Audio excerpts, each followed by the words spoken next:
fait, on voit qu'il y a un nombre croissant de CEO qui s'intéressent aux questions de gender diversity, comme on dit en anglais, ou à la parité, comme on dirait en français, parce que de plus en plus parmi eux sont persuadés que c'est vraiment à la fois ce qu'il faut faire, parce que pour des questions d'éthique, mais aussi surtout un réel levier de création de valeur.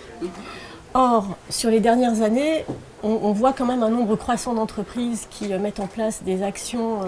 assez substantielles, à la fois par leur nombre, mais aussi par les moyens qui sont mis en place sur ces actions. Et pourtant, quand on regarde, les chiffres ne bougent pas. Les chiffres ne bougent pas à la fois en interne, quand on regarde la représentation des femmes aux différents niveaux de l'entreprise, mais aussi quand on regarde en externe les capacités d'une entreprise à mieux capturer les cibles de clientes potentielles parmi les femmes. Et donc Diverseo a créé une nouvelle approche pour permettre justement à ces entreprises de réellement capturer ce potentiel de création de valeur à la fois interne et externe.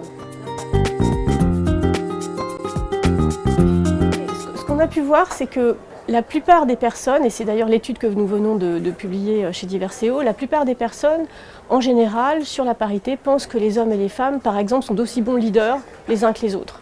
En l'occurrence, dans notre étude, qui comprend un échantillon de 800 managers et dirigeants au niveau mondial,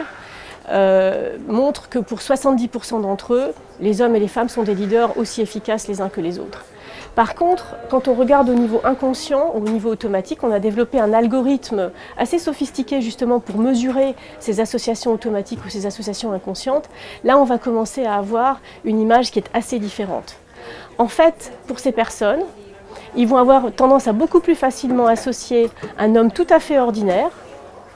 avec de leadership, plutôt que des femmes qui ont réellement réussi à prouver leur capacité de leadership, comme Christine Lagarde, Dilma Rousseff, la première ministre d'Australie, etc., etc.